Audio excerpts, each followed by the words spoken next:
आतंकी संगठन लश्कर-ए-तैयबा के टॉप कमांडर में से एक आतंकी सैफुल्लाह खालिद पाकिस्तान में ढेर हो गया है। सैफुल्लाह खालिद को अज्ञात बंदूकधारियों ने पाकिस्तान के सिंध प्रांत में निशाना बनाया है।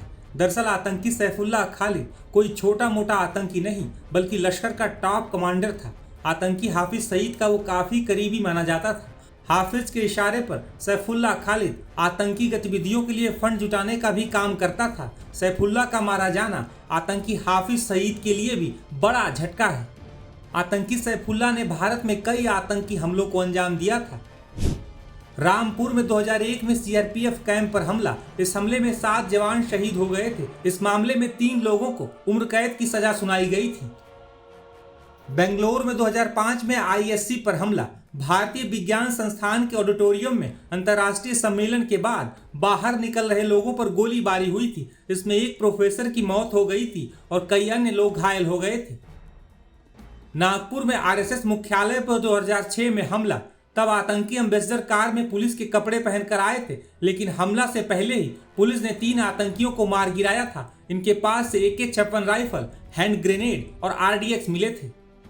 आतंकी सैफुल्लाह को लश्कर-ए-तैयबा ने भारत में हमलों की तैयारी करने के लिए टास्क दिया था, जिसके बाद ये नेपाल में कई सालों तक बेस बनाकर वहां से लगातार भारत में आतंकवादी हमले करवा रहा था। लेकिन जब भारतीय खुफिया एजेंसियों को इसके बारे में जानकारी मिली तो ये नेपाल से भागकर पाकिस्तान में छिप गया था। बताया जा रहा है कि हाल ही में संगठन ने उसे अलर्ट किया था। इसके साथ ही उसे सुरक्षा भी दी गई थी, लेकिन अब वो अपने घर के बाहर ही मारा गया है। वहीं सैफुल्लाह के मारे जाने के बाद लश्कर चीफ हाफिज सईद की भी नींद उड़ी हुई है। हाफिज के करीबी आतंकी सैफुल्लाह खालिद के मारे जाने के बाद एक्सपर्ट्स का क्या कहना है, सुनिए।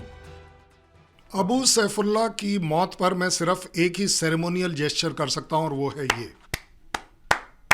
ज़्यादा बड़ी बात यह है कि जिस तरीके से आप देख रहे हैं, ये अब मेरे ख्याल 24वां आदमी है, 24वां टेररिस्ट है जिसकी वो 2 मोटरसाइकिल अज्ञात लोगों ने इसको मारा है।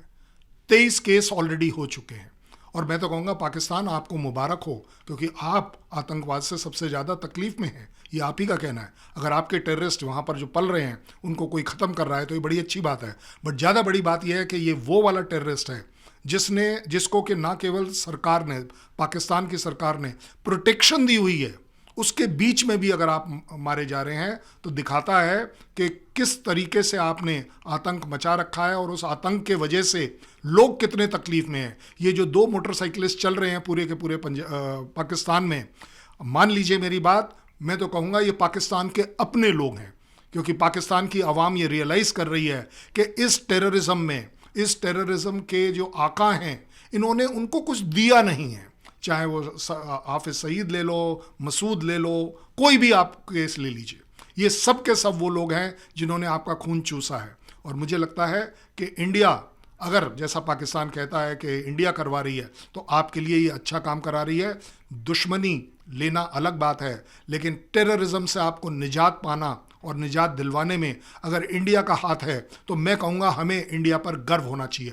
पाकिस्तान आपको थैंक यू करना चाहिए, इंटरनेशनल कम्युनिटी आपको थैंक यू करना चाहिए कि इंडिया ने एक ऐसी मुहिम चला दी है कि अब टेररिज्म बर्दाश्त नहीं होगा। टेररिज्म के आकाओं तक जाकर हम उसे मारेंगे। मुझे लगता है India is doing a favour to the complete world community.